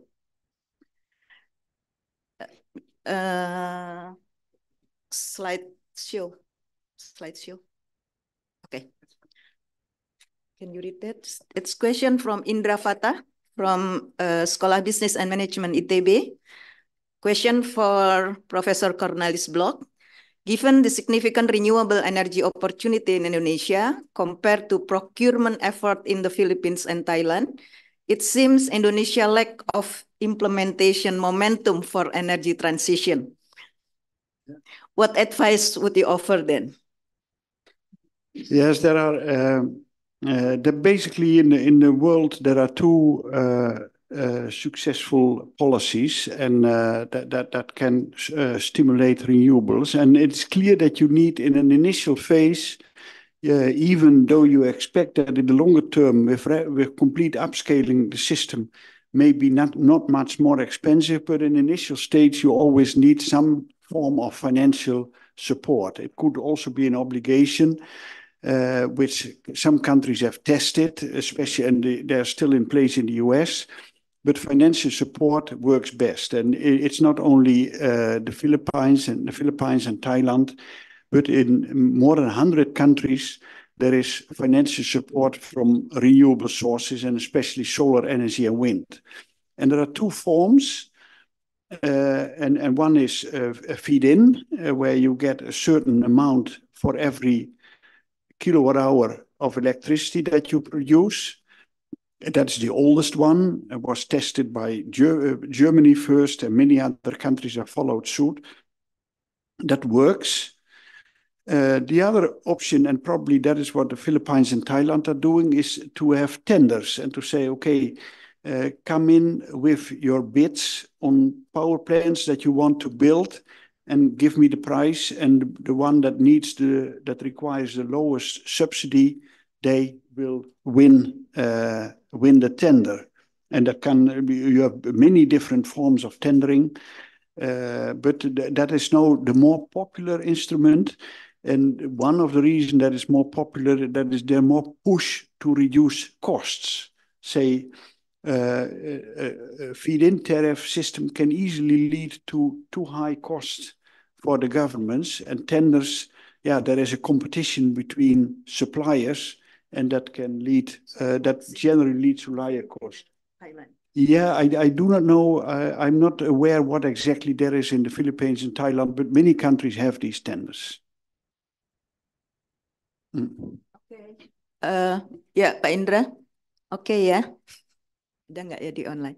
Okay, so the second question is from the Mamo. This is from BRIN, actually. Yeah. Asking that, do you also consider the requirements for Indonesia to be a developed country, 2045, in your model achieve 100% renewable energy in 2050 or earlier? True. And this is important, and there are some important characteristics. One of the characteristics that compared to countries in Europe that have a fairly stable energy demand and also fairly stable electricity demand. For countries like Indonesia, there is a rapidly growing demand, and we took that into account in our modeling. Say, in fact, that is the big thing. Why do you keep on investing, even if you are 100% renewable in 2040? Investments need to continue because electricity demand keeps on growing. That is one element. Another element is, of course, do you have technological capabilities? But I would say, yeah, many countries have these capabilities. But I expect Indonesia, there is say, if I look, okay, 30,000 people working at BRIN only, there is enough brain power to realize that all. But okay, that is one element. Another element is, of course, availability of capital, and but okay, especially in an initial stage. You have the GATP, and there are many programs, international support programs to make capital available. But also banks are more and more willing to invest in renewables. And once you have a safe investment, that's an important thing. If you have a safe investment situation, where investments will, where investors know, okay, that money will come back, that will help. So there are certainly challenges, but I don't think it is the fact that Indonesia is a developing country will block this possibility. In contrast, I would say there is a possibility of leapfrogging, so to rapidly move into to 100% situation instead of first expanding fossil fuels. There is another question, Pak Priyono. Okay, the third one from Henry. This is, I think, from NGO or the kind of investor, I think. What do you think, Professor Cornelis, about Indonesia's readiness to develop renewable energy to support the acceleration of achieving net zero emission before 2060? Yeah. Yeah. And what are the challenges and the investment opportunity for developing this clean energy? Yeah. There is, in fact, we already discussed a little bit in the previous sentence. There are, of course, many challenges. One thing I did not yet mention is that, say, if all this realizes, say, there is a huge market for solar photovoltaic energy, and it makes so much sense to develop a domestic solar panel industry, initially for the own market, but also later on also for export. I think that is also something. Say, if you look at, okay, there's one of the priorities is building these island links, but the other is to build a domestic solar PV industry. And because in the end, we already talk about unemployment in the mining business. You also need new capacity to balance that, of new employment, new business activity. So and solar PV production would be the first, I would say. But okay, let it also be clear, we didn't give the numbers, but when the second question, investment opportunities, we talk, this is about billions and billions and billions of investment, say, if all this should be materialized in many different areas. So it's not just one thing, not just solar, but it's also storage, it's wind, it's geothermal, all large hydro. They are very investment intensive. They are all have upfront costs. Say a regular power plant has limited cost in the beginning and then operational cost, but for PV, it just starts with the investments and then the costs are very limited. Okay, so the last one, if policy and regulation need to be relaxed, more supportive towards renewable energy, what do you think? This is clear, but I say, of course, sometimes policy needs to be stricter. It's not just that you want to relax things, but you need, in one or the other way. Let me start with, but maybe Jaco can say more about that. Institutional alignment is critical. Say the situation in Indonesia with the large state-owned power producer, the preferences of all local governments, especially those that are in coal producing areas, the role of the government with different issues, the subsidies that are given. Say it's a complex situation that Indonesia is in, and I think most of all it's important that these are all aligned towards decarbonization. And of course, you cannot avoid that there are winners and losers. But say I learned an important lesson. Say there is the architect of European climate policy is Jos del Beke. He worked for the European Commission, and one lesson that I learned, he said, Cornelis, you need to turn losers into winners. So, and that is the case. So you need to come to an agreement where people or organizations that are losing that it's structured in such a way that they will gain in the end. And that could be that you have new employment for people that lose their jobs in the mining business. So there are many smaller things that needs to be done, but the institutional alignment is critical. Unfortunately, there is another one, Professor. Damar from UK Mentari. Not familiar with me. There are two scenarios connecting the island and non-island, and Indonesia as archipelago country. Do you think that the interconnection between islands are necessary? Or what if we disperse the local demand For example, equalizing the economic growth across the nation and cultivate the distributed generation for all islands instead of connecting the island. Yeah. Oh, a very good question. Are these interconnections necessary? The answer is no. They are not necessary. We did the analysis and you can do without. The only thing, it is cheaper to have these interconnections. Say why do you want interconnection? Because it's cheaper. There is then, okay, can we disperse local demand? Yes, that could help a bit. Now, one of the examples that we already mentioned is to replace the capital to Kalimantan.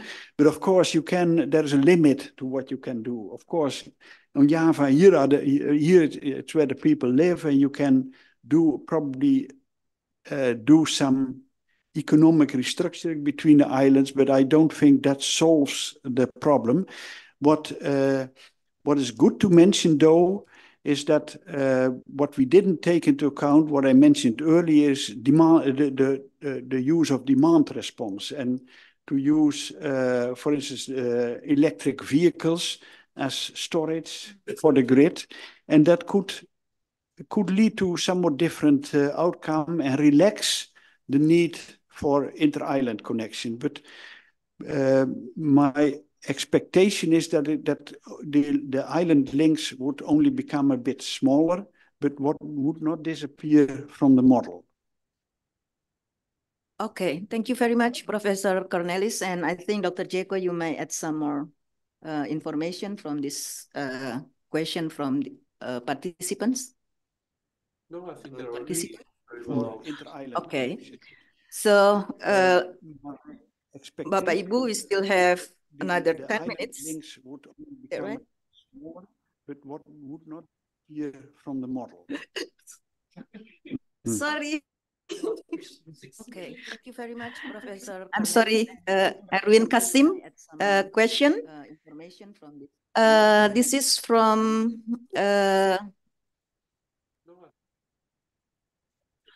NGO. So okay, let me share my observation. Or ini Erwin Kasim di online. You want to talk directly or? Hello. Okay, I see that there are still challenges. The development of small-scale renewable energy. Question.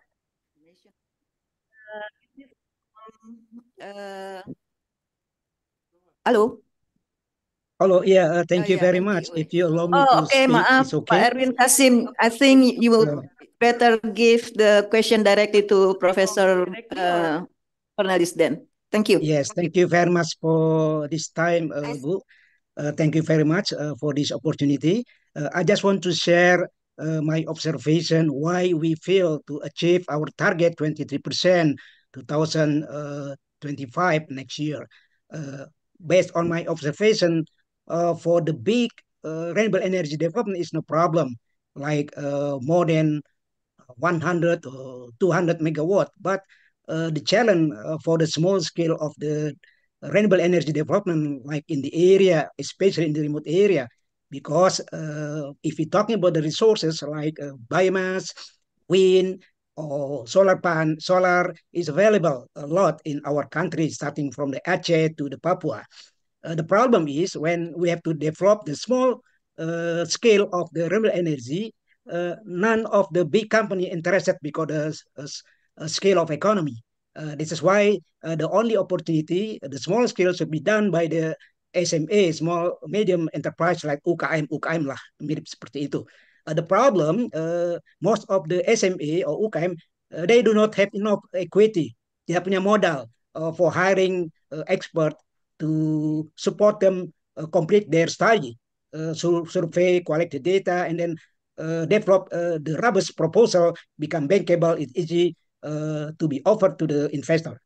So it's like dilemmatic, like telur dan ayam, egg and chicken. That is why we need the solution. Maybe we have to get the support from the government or from your country, professor, to bring your loan, give our technical assistant doing the robust proposal, so we can get the proposal is bankable, so easy for investor, for private company to finance the small scale of the enterprise, the renewable energy. That's only my observation. Welcome if you have any suggestion, comment how we solve this issue in Indonesia, so we can achieve our target as promised by the government to achieve 23% mixed energy in 2025. Thank you. Yeah, terima kasih Pak Erwin Kasim. So he's asking that problems with the small medium enterprise of implemented the renewable energy due to the grid infrastructure that is not available for them. Yeah. Yes. Okay. I do not say grid infrastructure is a big problem. It was also already mentioned in the question that was on the screen. What we did in our model is to have the huge grid, say, and we only had one node for each province, and assuming that everything was concentrated with that one node. But of course, there is underlying system of smaller transmission and distribution grids, and that's where the solar energy generators and the wind turbines, etc., are connected to. And in many countries, that is a big challenge as well. So you don't, in the end, not only need to build the big grid, the inter-island connection, and strengthen the AC links on the islands, but between the provinces, but also you need to strengthen the underlying grid. And one thing, try to take into account that what you want to build must be close to where you use the energy. Say in the Netherlands, for example, we made the big mistake that we had one subsidy system for all solar PV, and then suddenly all the systems were built in the north of the Netherlands because that's where land was cheapest, and but there was no grid. So there was a problem with connecting this all. It would have been much better if it had been built in the west and the south of the Netherlands. So you can also take into account in your support schemes that companies are forced to build in areas with good grid connection. But the other thing is, okay, how do you support SMEs, etc.? Yeah, I think.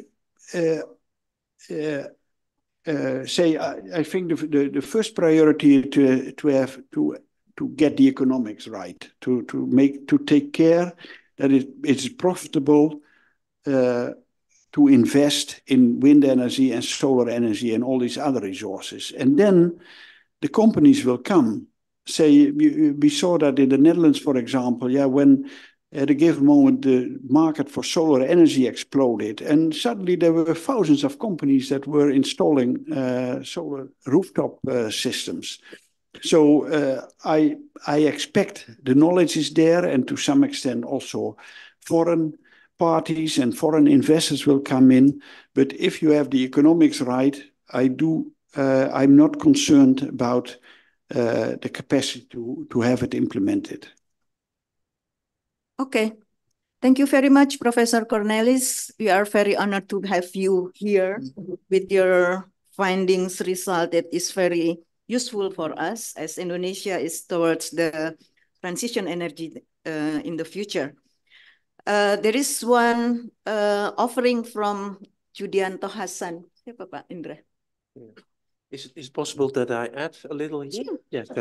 I just want to add, especially to why are policy targets not achieved? Yeah. That was also asked, and we know that very well from policy studies that say politicians set targets, or decision makers set targets to make their case. So it's also like a rhetoric tool, as to build support for a certain action. But this should come together with sufficient allocation of budget. And so if the target is set, but the budget not, you won't achieve it. So the simple answer, and I didn't analyze it, if the target is not achieved, then something in the planning or the budget is not yet aligned with the target. And we see that everywhere, and we see that in policy cycles. Then it's time for the next cycle to repair for that, or to make more or at least sufficient budget available. And then also about the small scale. Of course, Indonesia is a country of many islands, also small islands. We talked about inter-island connections between the big islands. But say, when it comes to working on small islands, that there is a lot of opportunity in the small systems, island systems, local systems, that do not only rely on SMEs. And of course, you need a funding scheme for that.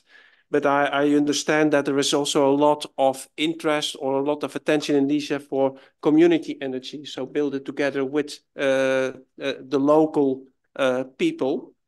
So that can also be one way complementary to what just has been mentioned by Professor Block.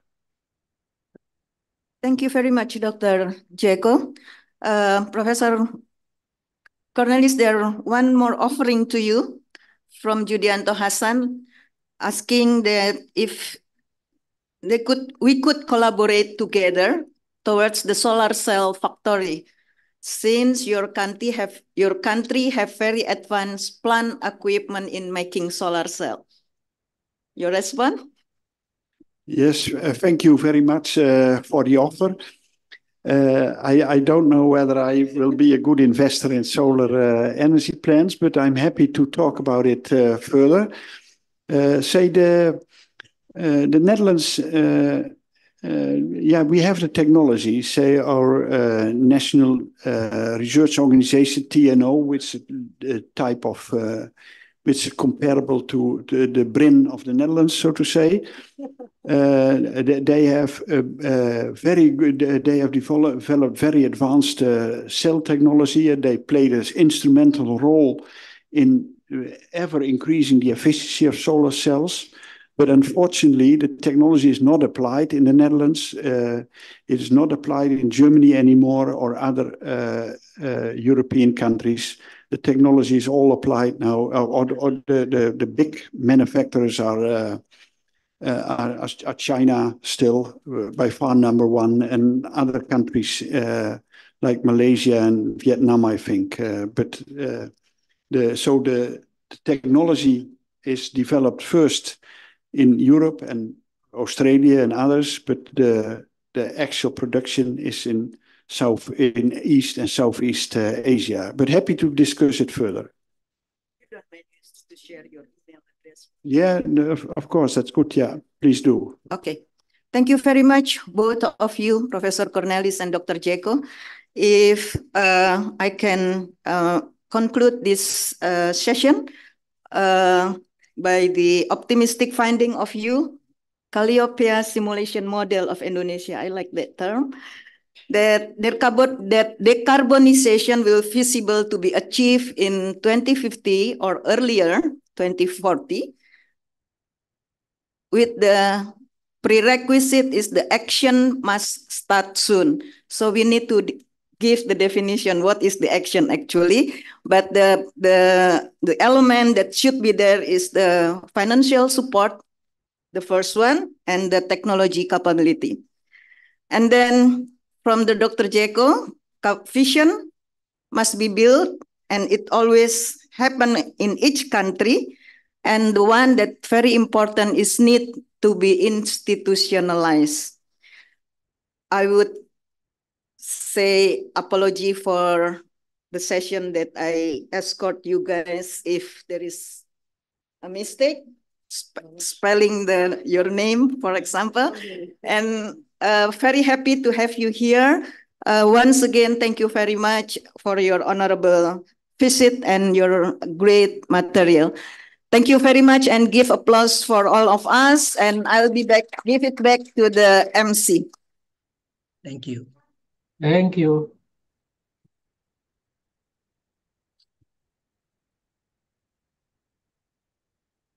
Thank you very much for Ibu Professor Atin, Professor Cornelis Block, and Dr. Jaco Quiz for bringing us to a very productive session today. We appreciate your taking the time to share your expertise with us today. The audience truly enjoy your lecture. Let's give a big round of applause for all speaker and moderator. Okay, ladies and gentlemen, it means that our lecture series this morning is closing to the age. I would like to invite Bapak Dr. Agus Eko Nugroho as a chairman of Research Organization for Governance, Economy, and Community Welfare for closing remark. Therefore, we invite Bapak Agus to come forward to the stage. Bapak Agus, the stage now all yours.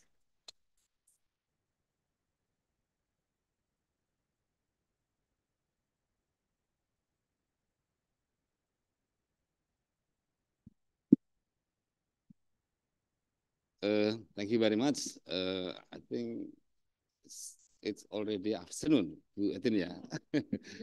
Yeah, it's quite late lunch, yeah. A bit late lunch. I think, first of all, I would like to thanks very much for our honorary speakers, Professor Cornelis Blong and Dr. Jacob Squeeze. Thank you very much. Very interesting presentation and panels, I think, and also audience. And talking about the transition, energy transition in Indonesia is very problematic, in my opinion. It's very challenging in terms of geography, in terms of economic, in terms of policy, especially as in terms of social issues, where I think people are not very familiar with what kind of energy transitions towards the zero emission, which is very challenging for not only in our policy stand, but also in social aspect.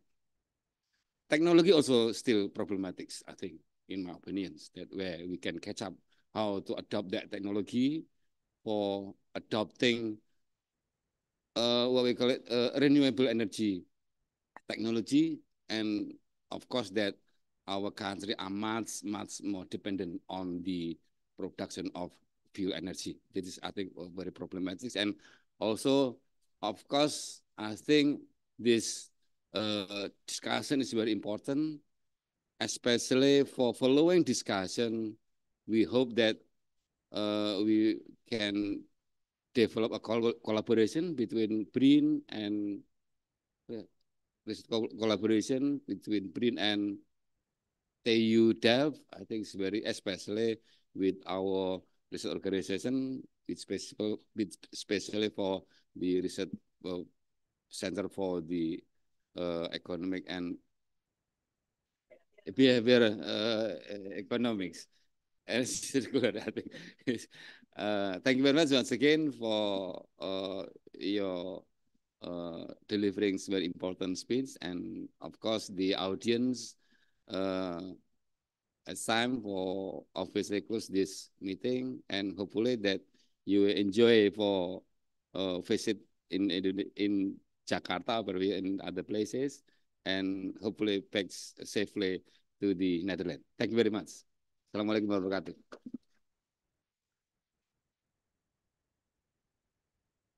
Thank you very much, Bapak Agus, for the closing remarks.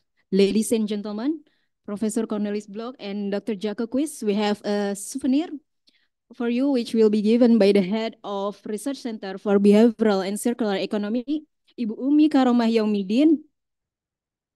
Please stand at the center.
Okay.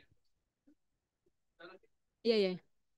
Okay, Excellency participant, ladies and gentlemen, we will hold a photo session for Bapak Agus, Ibu Umi, Professor Cornelis, and Dr. Jaco Quiz, Janice Lancer, and Professor Atin, and all participants. Please take a position at the right side. For all participants, please come forward.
Boleh salaman belum sekarang?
Iya. Bismillahirrahmanirrahim. Assalamualaikum warahmatullahi wabarakatuh. Attention please Bapak Ibu sekalian. Insya Allah acara nanti kita akan lanjutkan 12.30 untuk acara halal bihalal. Namun sebelum itu Alhamdulillah telah tersedia hidangan makan siang di meja meja resepsionis, meja registrasi. Jadi insya Allah Bapak Ibu bisa mengambil, silakan untuk mengambilnya dan sudah bisa kita menyantap makanan kita. Dan insya Allah 12.30 kita akan mulai lagi acara halal bihalal dengan segala rangkaian acara termasuk di dalamnya ada sambutan Kepala OR, sambutan Ibu Kapus, dan terakhir adalah ceramah dari Bapak Profesor Nya Ilham. Dan terakhir banget ya kita ramah tamah. Silakan Bapak Ibu untuk bisa diambil sekalian.